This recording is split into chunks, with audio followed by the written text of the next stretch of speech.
So in terms of getting good shapes on the arm and again, when to use what controllers, it really is a matter of, again, understanding the anatomy.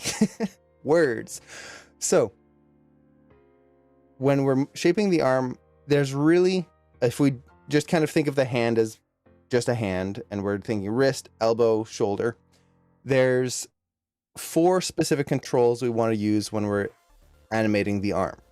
So you've got the wrist, elbow, shoulder, and then you have your clavicle, which is the bone right here that goes out to your shoulder right there. And when you're moving your arm, you need to understand how each of these relates to each other, what their range of motion is, and what their limitations are. When you have those, that'll give you the building blocks for your arm poses, which then you just go into a little bit of shaping from there, which we can show in just a second here. So if we look at the clavicle, that's your shrug control right here. A lot of times on the rigs, it's called the shoulder control. I usually call it the clavicle or the shrug because it's the shrug. And I just punched my microphone there. The shrug right here. So why is this important? Well, it's important because when we move our arm, that clavicle tends to move sympathetically with the arm. This is one of the biggest things that I see student work miss out on consistently. And I remember I missed out on it too when I was a student and I totally dropped the ball on it. Which is, we usually see that little control that does this and we go, it's not that important. If I move the arm, that's the big thing. That's the big element that's moving. I don't have to add that little control. Nah, don't need that. Except you do. Because especially when you raise your arm, you cannot raise your arm without that clavicle activating. If you did, it would dislocate your shoulder. There's just no way you can raise your arm without that. If you reach forward, that clavicle moves forward as well. So that's just the shoulder shrug right there. If I didn't do that and I reached forward, I would get this, which feels very fake compared to this. See how that activates the entire shoulder chest area right here? Not that. So that clavicle, whole shoulder area, needs to be put in there. And honestly, it's pretty simple for the most part. It follows the arm. So if I push my shoulder back here, or my arm back, see how the whole shoulder goes back. If I bring my arm forward, the whole thing goes forward. If I bring it up, that whole shoulder goes up, and it can go up to the point where it's behind my ear. It's hard to see with the headphones on, but my shoulder right there is now behind my ear.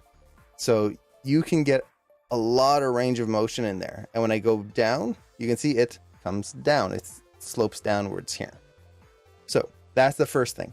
And really, it just connects into where the arm is going, makes that nice smooth transition. That's the basics of it. Okay, upper arm. Well, that's basically a ball joint. It's just a ball that sits in a socket and rotates around. Well, that's where you're going to get a lot of your main rotations in your arm. And it's going to be very important in directing where the elbow is. And this is usually what I'll look at when I'm trying to figure out the pose for this upper arm. Because the elbow is a hinge joint. It moves in one direction. Just like that. Nothing else. It cannot twist around in this direction. It just goes straight down and then up in one axis. And it has a limited range where we can usually straighten it and kind of overextend it so it goes back a little bit. If you're double jointed, of course, it can go further. But that's usually the range of motion. It goes bent until it compresses down into the bicep there, or straight. But that's it. That elbow joint is very basic. You very rarely ever want to break that unless you're doing a really cartoony shot. It's not going to be worth it to break it. So you do that. Now, why is that important? Well, one, because that's the way our body works. But two, is the direction of the elbow. So right now it's pointing down here. Now it's pointing forward. Now it's pointing back. All of that is determined by the shoulder joint. So when I'm doing this, it's not the elbow that's rotating and bending this part of my arm down. It's the shoulder rotating, and now the whole arm, the entire arm is rotated. And you can see that just in the bicep here, where it's pointing in different directions. So that is going to be very important in shaping and positioning your arm, is really getting that elbow to stay linear. Now, the wrist, this is kind of a free-flowing joint, kind of like the shoulder. It's almost a ball joint, except it has a slightly more limited range of motion. And of all the arm poses, the wrist is where I see most of the issues after the clavicle. So arm poses, like I said earlier, the biggest thing I see student work suffer with is the clavicle not being engaged, the shrug control not being engaged when you're moving the arm. The next one is the wrist, where the range of motion is not really natural for a lot of poses. So you are going to have, for your wrist motion, for most people, you can go about 90 degrees forward, 90 degrees back. Now that's at an extreme. And I'm really pushing back here.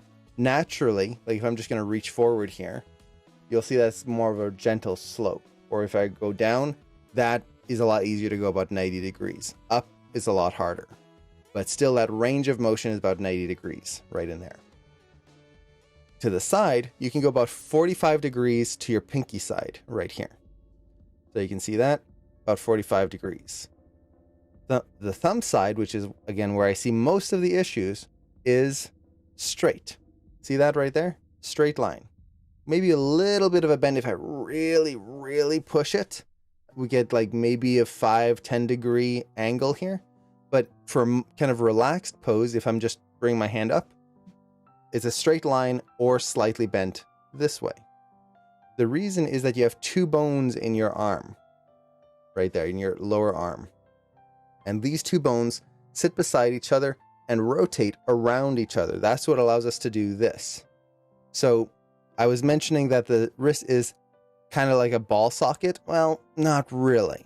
It's an easy way to kind of think about it. But really what it is while our shoulder is a ball socket that sits in here and then just rotates around in the socket, our wrist is our hand on top of two bones that twist around each other, like so. And that's what allows us to do this, to twist our hand here. And you can feel that if you just grab your wrist right around here and twist your hand like that, you're going to feel those two bones rotating in your arm. Okay, well, why is that important? Well, those two bones, one of them is attached to your elbow, so it's connected to your elbow there. One of them is connected to your wrist on the thumb side right here. And then they just hinge around each other. Now, because of that, you have a gap on this side where one bone doesn't quite reach the wrist, and we can tilt down, and that your hand can rotate down into that gap right there. On this side, your hand is literally connected to that bone. So when I do this, my thumb side of my wrist is pressing against the bone of my arm. If I went any further, I would have to crack a bone somewhere. So knowing that range of motion is going to give you a lot of creative ability and allow you to make things feel more natural, much more quickly. So when you know all of these, that's going to give you the basis of all of your arm poses. And that's going to get you probably like 90% of the way there for most arm poses, most of them. Not all. Now, from there, how do we push that even further? How do we get that final 10% to make the arms really feel good? Well, we then add the design elements to that. And let's see, your question here. So should I use the shoulder controller and the upper arm together to rotate? Like the same way as the spine? No. So usually what you want to do is look at it, what it looks like visually. So let's say, I'm just going to think of a character pose here. Let's say the character is just going to go, aha, and going to raise their arm up and do this kind of point. Or I'll just do a wave because I'm not going to pose out the hand. So we're just doing this. Hey. So if I didn't pay attention to any of the anatomy, I could just raise the arm up here. Okay. Elbow up. Take that arm. I just snapped his elbow in the wrong direction there. And then just rotate the wrist like that. Cool. I've just broken his arm. And let's raise it even higher. So let's do that. Hey. So if I look at this, there's many, many things that are wrong here. And let's go even further. There we go. So I've just broken many things on this character. One, on the clavicle here, I've dislocated his shoulder. There's no way we can get a dip here in our arm right there. Just raise your arm and try it. If I do this, there's no dip here. If I do this, there's still no dip. There's a big muscle right here. This is your deltoid muscle right through here. We can't put a bend here. It's a big lump. And also your shoulder joint is there. So when we raise our arm, you've got that right in here. The bend happens here, next to your neck. And that's where your deltoid ends, right in here, and you can feel it, right where the bone is. And then where your trapezius, I always get those names mixed up. Your trapezius, which is the muscle that runs along your back into your shoulder and then down your back, connects right here into your neck. So right there. That's where we want to see that bend. So I've broken that. The elbow, I've rotated in all three axes. This elbow would just be hanging limply at this point. There's no bone structure left. And you can see that the geometry is starting to pinch very oddly, especially here. We're getting this weird 45-degree angle. That would, again, break the elbow. And then the wrist, I've broken it by rotating too far on the thumb side. There's no way that that could happen. So when I'm posing out the arm, the first thing I want to do is think, how is the arm going to work in real life? What am I going to do to capture that? So first off, let's just make this a little easier by bending the arm first here at the elbow. Just in this case on this rig, it's the y-axis. That's the natural rotation for the elbow. To find this out, just look at where the elbow would be. So in this case, his elbow is back here. And then that's where you want to bend in that direction. So you find that elbow, boop, there. And for anyone asking for feedback, I'm going to open the forum in just a little bit. I'm just going to wait until more people jump in and get their links ready. And then I'll open up the forum. So just get your links ready and we'll open in just a little bit. So we've got the elbow bend here. Cool. That's all I'm going to do for that elbow. That's all it needs is the bend. From there, the actual direction of the whole arm here is going to come from the shoulder. So I'm going to rotate this up so we get that angle right in there. Cool. And you can see how now the shoulder has shape. Instead of that weird 45-degree angle, we've got that nice bend right in here. Cool. Now, from there, let's go to the clavicle. So this is what I'll usually do. Get the angle of the arm in place because that's the most important thing. We want to know where the arm is positioned. And then I'm just going to take the clavicle and move it sympathetically with the arm. And let's actually move the arm forward as well, because usually when we wave at someone, we'll bring our arm forward. So the clavicle control or shrug control moves with the arm. So if the arm is going up here, well, I'll move that control up. And usually what I'll look for is, when does that dip go away? Right here, there's still a dip here. That's not right.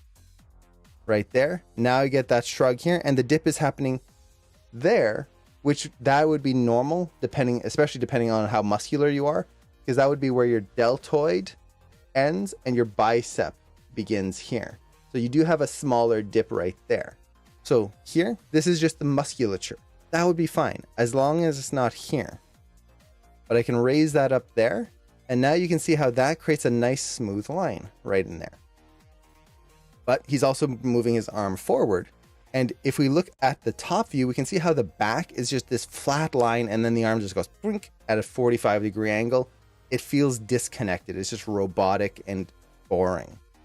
So I can take that shrug control, again, clavicle, and move it forward And now I've connected that arm moving forward with the whole shoulder and back. And we get this nice smooth curve going right in here, right through. Now I've got that arm a little bit more connected. Now I don't have to go quite as far as I just pushed there, but now that arm is feeling nice and connected to the whole shoulder and chest area versus just independently rotated. Okay, from there we go into the wrist. Well, the wrist is going to be some rotation in here. Now, just try your range of motion. We can't twist full like 360 degree like this. That's not possible. So just try this yourself. If I'm going to do this, how far can I go with my thumb over to the back? How far can I twist my hand so the thumb comes in? That's going to give you a little bit of a range of motion there. In this case, I'm going to zero this out again. And if I'm waving, usually the thumb is going to kind of point back a little bit more. I'm going to do this. And our hand tends to favor the pinky side because it's hard to rotate to the thumb side. It doesn't even rotate there much at all. So I can do something maybe a little bit more like that. So we get just that little bit of a bend here. And there we go. We've got a wave or like a hey kind of thing. I can also maybe rotate this back a little bit if we wanted more of that wave action in there. So now we've got a more natural arm pose right in there that's connected to the whole body. But again, that's like the 90% of that arm pose. We can go further than that. And that is where the shaping comes in. So right now, the problem is if we look at the arm, and this is something you'll notice on most rigs, is that they're sculpted for certain poses, but then you do other poses and the arms kind of feel a little wobbly or weird. In this case, we're getting this kind of curve up this way. And then especially from the top here, if we follow that line of the back, it's curving nicely through here. And then the arm kind of bends like this U shape right in here, which doesn't create a really nice flow. So to fix this, what we're going to do is we're going to turn on the bend bows. So on this rig, I select the arm control here, turn on bend bows, and I can then just curve the arm and shape it to create a better flow with the rest of the pose. So now I've just bent the arm back slightly here. And what that does is create a nice flow from the back all the way to the elbow here.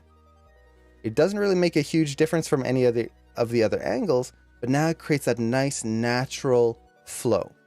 From the front, I want this curve to kind of come up through here a little bit more.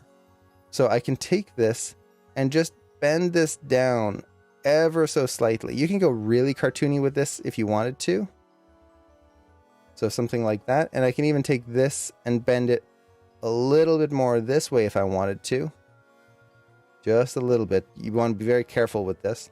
And now that's going to create a more connected flow all the way through the entire arm. And there we go. I can get a much more pleasing arm pose right through there. Even here, I could probably push this a little bit further forward here if I wanted to. Like that.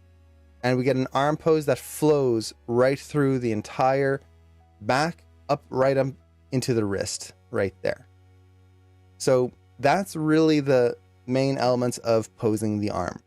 The biggest thing is understanding the anatomy, understanding what the range of motion is for all the different elements of the arm. If we don't understand that, what we're going to get is just disjointed and broken poses that don't really connect in any way. They just are there. And they're twisted, and they're usually going to have some weird things happening to them. And then when we animate them, it just gets worse. So hopefully that helps. Hopefully that makes sense. And yeah, if you have any questions on that, definitely let me know.